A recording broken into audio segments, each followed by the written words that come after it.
ഇനി നമ്മൾ വേറൊരു ഭാഗത്തേക്ക് കിടക്കുകയാണ്, അതാണ് സ്ട്രെസ്. നമ്മൾ സ്ട്രെസ്സിനെ കുറിച്ച് പഠിക്കാൻ പോവാണ്. സ്ട്രെസ്സാണ് നമ്മൾ പഠിക്കാൻ പോണേ. ഞാൻ ഇത് പഠിപ്പിക്കുന്നത് എങ്ങനെയാണെന്ന് വെച്ചാൽ, ഞാൻ ആദ്യം ഇക്വേഷൻ പഠിപ്പിക്കാം. നമുക്കിത് പഠിക്കുകയാണല്ലോ ആവശ്യം, അതുകൊണ്ട് ഞാൻ ആദ്യം ഇക്വേഷൻ പഠിപ്പിക്കാം, എന്നിട്ട് നമുക്ക് അതിനെ ഡിഫൈൻ ചെയ്യാം. സ്ട്രെസ് എന്ന് പറഞ്ഞാൽ എന്താണ്? സ്ട്രെസ് എന്ന് പറഞ്ഞാൽ ഫോഴ്സ് ബൈ ഏരിയ എന്നാണ് നമുക്ക് സ്ട്രെസ്സിനെ മനസ്സിലാക്കാനുള്ളത്. Force by area.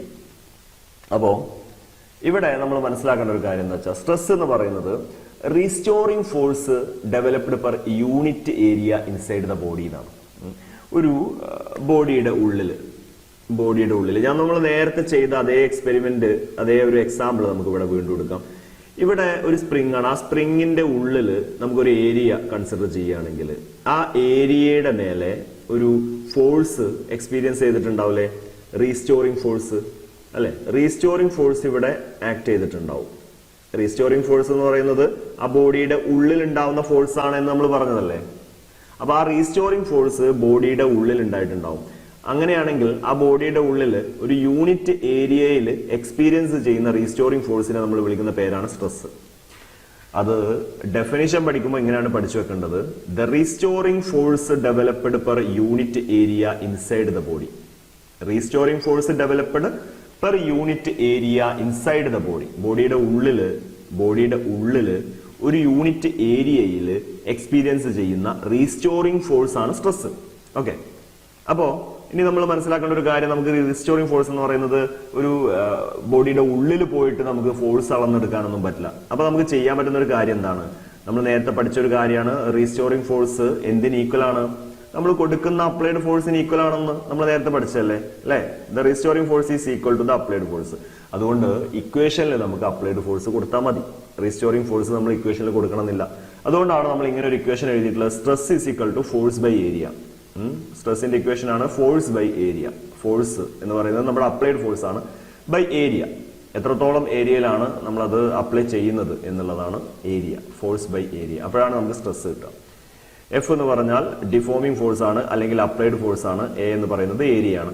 ഇവിടെ നമുക്ക് നേരിട്ട് ഇതിന്റെ യൂണിറ്റ് കണ്ടുപിടിക്കാൻ പറ്റും. വളരെ എളുപ്പത്തിൽ യൂണിറ്റ് കണ്ടുപിടിക്കാൻ പറ്റും. ഫോഴ്സിന്റെ യൂണിറ്റ് എന്താണ്? ഫോഴ്സിന്റെ യൂണിറ്റ് ന്യൂട്ടൺ ആണ്. ഏരിയയുടെ യൂണിറ്റ് മീറ്റർ സ്ക്വയർ ആണ് അല്ലെ? അപ്പൊ ന്യൂട്ടൺ പെർ മീറ്റർ സ്ക്വയർ ആണ് നമുക്ക് സ്ട്രെസ്സിന്റെ യൂണിറ്റ് ആയിട്ട് വരിക. Newton per metre square. ഈ ന്യൂട്ടൺ പെർ മീറ്റർ സ്ക്വയറിനെ നമ്മൾ പാസ്കൽ എന്നുകൂടി വിളിക്കാറുണ്ട്.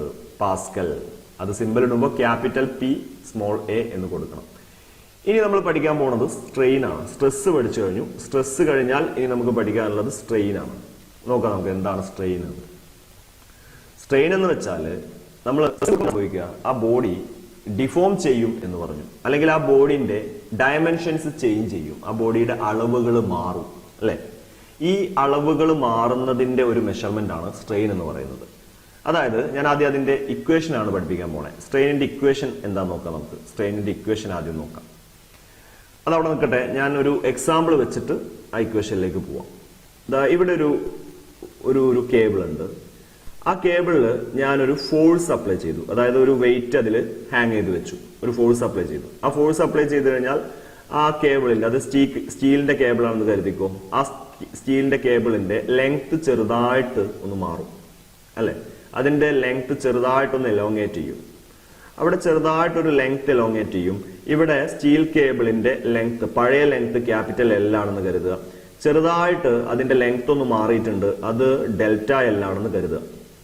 അപ്പൊ ഇവിടെ ലെങ്ത് ചേഞ്ച് ചെയ്തതിന്റെ ഒരു മെഷർമെന്റ് കിട്ടാൻ വേണ്ടി ഞാൻ എന്തായിരിക്കും ചെയ്യുക? Change in length divided by original length എന്ന് കൊടുക്കും. ഇതാണ് സ്ട്രെയിൻ. ഇനി നമ്മൾ ഇതിന് മനസ്സിലാക്കുന്ന സമയത്ത് ലെങ്ത് എന്നുള്ളതിന് പകരം അളവ് എന്ന് കരുതിയാൽ മതി. ലെങ്ത് എന്നുള്ളതിന് പകരം ഒരു അളവ് എന്ന് കരുതിയാൽ മതി. അപ്പോ എന്തായിരിക്കും സ്ട്രെയിനിന്റെ ഇക്വേഷൻ? ചേഞ്ച് ഇൻ ഡയമെൻഷൻ, അളവിലുണ്ടായ ഒരു change, divided by original dimension. എന്താ ഒറിജിനൽ ഡയമെൻഷൻ എന്ന് പറഞ്ഞാൽ? ഒറിജിനൽ ആയിട്ടുള്ള അളവ്. ലെങ്ത്തിന്റെ കേസ് നമ്മൾ ഒരു എക്സാമ്പിൾ ആയിട്ട് പറഞ്ഞതാണ്. ഇനി ഇതിനെ ഇംഗ്ലീഷിലേക്ക് മാറ്റിക്കഴിഞ്ഞാൽ നമുക്ക് ഡെഫിനിഷൻ കിട്ടി. എന്താണ് ഡെഫിനിഷൻ? ഇത് ഒരു റേഷ്യോ ആണ്.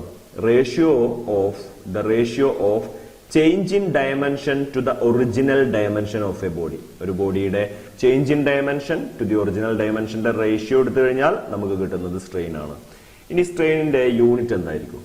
സ്ട്രെയിനിന്റെ യൂണിറ്റ് എന്തായിരിക്കും എന്ന് നമ്മുടെ ആ നേരത്തെ പറഞ്ഞ ആ എക്സാമ്പിൾ തന്നെ നോക്കിയേ. ആ എക്സാമ്പിളിൽ നിന്ന് മേലെ ലെങ്ത്തിന്റെ ചേഞ്ച് ആണ്. ലെങ്ത്തിന്റെ ചേഞ്ച് എന്ന് പറഞ്ഞാൽ അത് ലെങ്ത് തന്നെയാണ്, അതിന്റെ യൂണിറ്റ് മീറ്റർ ആണ് വരിക.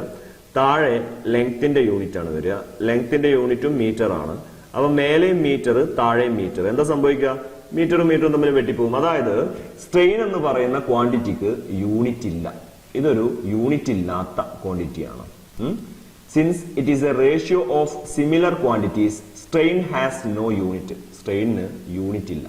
ഓക്കെ, ഇനി നമ്മൾ പഠിക്കാൻ പോകുന്നത് ഇലാസ്റ്റിക് ലിമിറ്റ് എന്ന് പറയുന്ന വാല്യൂ ആണ്. Elastic limit. ഇലാസ്റ്റിക് ലിമിറ്റ് എന്ന് പറഞ്ഞാൽ ഒരു മാക്സിമം വാല്യൂ വരെ മാത്രമേ നമുക്ക് സ്ട്രെസ് കൊടുത്താൽ എലാസ്റ്റിസിറ്റി കാണിക്കുള്ളൂ ബോഡി. ആ മാക്സിമം വാല്യൂവിന്റെ അപ്പുറത്തേക്ക് നമ്മൾ സ്ട്രെസ് കൊടുത്താൽ ബോഡി ഇലാസ്റ്റിസിറ്റി കാണിക്കില്ല. അങ്ങനെയുള്ള ആ മാക്സിമം വാല്യൂവിനെ, സ്ട്രെസ്സിന്റെ മാക്സിമം വാല്യൂവിനെ നമ്മൾ വിളിക്കുന്ന പേരാണ് ഇലാസ്റ്റിക് ലിമിറ്റ്. എങ്ങനെയാണ് നമ്മളത് എഴുതുക? The maximum value of stress beyond which the body does not show elasticity. Body ആ മാക്സിമം വാല്യൂ ഓഫ് സ്ട്രെസ്സിന്റെ അപ്പുറത്ത് ഇലാസ്റ്റിസിറ്റി കാണിക്കില്ല എന്നാണ് നമ്മൾ ഇലാസ്റ്റിക് ലിമിറ്റിനെ കുറിച്ച് മനസ്സിലാക്കേണ്ടത്. ഓക്കെ, അപ്പോ ഇലാസ്റ്റിക് ലിമിറ്റിന്റെ താഴെ നമ്മൾ സ്ട്രെസ് കൊടുത്താൽ ആ ബോഡി എന്ത് ചെയ്യും? ആ ബോഡി ഇലാസ്റ്റിക് ആയിട്ട് ബിഹേവ് ചെയ്യും. ഇനി അതേസമയം നമ്മൾ ഇലാസ്റ്റിക് ലിമിറ്റിന്റെയും മുകളിലേക്ക് സ്ട്രെസ് അപ്ലൈ ചെയ്ത് കഴിഞ്ഞാലോ പിന്നെ ആ ബോഡി ഇലാസ്റ്റിസിറ്റി കാണിക്കൂല. പിന്നെ അത് എന്തായിട്ട് മാറും? അത് പ്ലാസ്റ്റിക് സ്വഭാവമായിരിക്കും പിന്നെ കാണിക്കുക. അതായത് അത് അതിന്റെ പഴയ ഷേപ്പിലേക്ക് തിരിച്ചു വരൂല.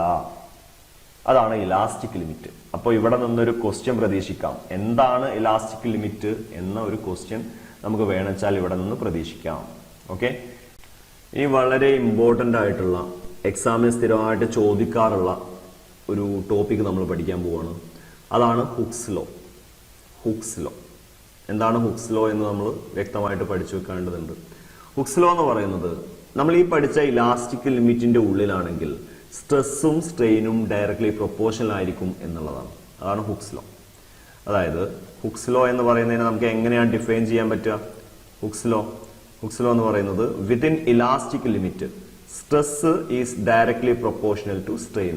ഇലാസ്റ്റിക് ലിമിറ്റിന്റെ ഉള്ളിൽ stress directly proportional to strain ആയിരിക്കും. എളുപ്പമാണ്, കാണാതെ പഠിച്ചു വെക്കുക. നമുക്ക് അതിനെ ഇങ്ങനെ എഴുതാം, stress directly proportional to strain എന്ന് എഴുതി വെക്കാം. ഇങ്ങനെ കണ്ടു കഴിഞ്ഞാൽ ഈ പ്രൊപ്പോർഷനാലിറ്റി സൈൻ മാറ്റിയിട്ട് നമുക്ക് അവിടെ ഒരു ഈക്വൽ ടു സൈൻ കൊണ്ടിടാൻ പറ്റും. അപ്പൊ നമ്മൾ എന്ത് ചെയ്യണം? അവിടെ ഒരു കോൺസ്റ്റന്റ് കൊണ്ട് ഗുണിക്കണം. അതായത് stress is equal to a constant into strain എന്നാവാം. A constant into strain. ഇനി സ്ട്രെയിനിനെ നമ്മൾ സ്ട്രെസ്സിന്റെ അടുത്തേക്ക് കൊണ്ടുവന്നാൽ എന്താ? സ്ട്രെസ്സിന്റെ അടുത്തേക്ക് സ്ട്രെയിനെ കൊണ്ടുവന്നാൽ സ്ട്രെയിൻ താഴെ വരും. അതായത് stress by strain is equal to a constant എന്ന് കിട്ടും. ഇവിടെ ആ കോൺസ്റ്റന്റിനെ നമ്മൾ ഇ എന്നാണ് വിളിക്കുന്നത്. ആ കോൺസ്റ്റന്റ് ആണ് ഇ. ഇ എന്ന് പറയുന്നത് വളരെ ഇമ്പോർട്ടന്റ് ആണ്. ആ ഇ എന്ന് പറയുന്നത് ഇലാസ്റ്റിക് മോഡുലസ് എന്ന് പറയുന്ന ഒരാളാണ്. ഇലാസ്റ്റിക് മോഡുലസ് അല്ലെങ്കിൽ മോഡുലസ് ഓഫ് ഇലാസ്റ്റിസിറ്റി എന്നും അതിനെ വിളിക്കാറുണ്ട്. ഇനി ഞാൻ അങ്ങോട്ട് മോഡുലസ് ഓഫ് ഇലാസ്റ്റിസിറ്റി എന്നായിരിക്കും ഇതിനെ പറയുന്നത്. എന്തായിരിക്കും ഈ മോഡുലസ് ഓഫ് ഇലാസ്റ്റിസിറ്റിയുടെ യൂണിറ്റ്? നമുക്കതൊന്ന് ചെറുതായിട്ട് നോക്കാം. എന്തായിരിക്കും അതിന്റെ യൂണിറ്റ് എന്നുള്ളത് നമുക്കൊന്ന് നോക്കാം. സ്ട്രെസ് ബൈ സ്ട്രെയിൻ ആണല്ലോ ഇ എന്ന് പറയുന്നത്. സ്ട്രെസ്സിന്റെ യൂണിറ്റ് എന്താ? സ്ട്രെസ്സിന്റെ unit newton per metre square ആണ് എന്ന് നമുക്കറിയാം. ഡിവൈഡഡ് ബൈ സ്ട്രെയിനിന് യൂണിറ്റ് ഇല്ല എന്നും അറിയാം. അങ്ങനെയാണെങ്കിൽ ഇ എന്ന് പറയുന്ന മോഡുലസ് ഓഫ് ഇലാസ്റ്റിസിറ്റിയുടെ യൂണിറ്റ് എന്തായിരിക്കും? ന്യൂട്ടൺ പെർ മീറ്റർ സ്ക്വയർ ആയിരിക്കും. അപ്പൊ മനസ്സിലാക്കി വെക്കേണ്ട ഒരു കാര്യം എന്താണ്? സ്ട്രെസ്സിന്റെ സെയിം യൂണിറ്റ് ആയ ന്യൂട്ടൺ പെർ മീറ്റർ സ്ക്വയർ എന്ന് പറയുന്ന യൂണിറ്റ് ആണ് മോഡുലസ് ഓഫ് ഇലാസ്റ്റിസിറ്റിക്ക് ഉള്ളത്. അതിനെ പാസ്കൽ എന്നും വിളിക്കുന്ന അറിയാലോ. ഓക്കെ, 3 ടൈപ്പാണുള്ളത്. ഒന്ന് യങ്സ് മോഡുലസ് Y എന്നാണ് അടയാളപ്പെടുത്തുന്നത്. 2 ബൾക്ക് മോഡുലസ് B ആണ്. 3 റിജിഡിറ്റി മോഡുലസ് ഈറ്റ എന്ന് പറയുന്ന ഗ്രീക്ക് ലെറ്റർ വെച്ചിട്ടാണ് നമ്മൾ റിജിഡിറ്റി മോഡുലസിനെ കാണിക്കുന്നത്.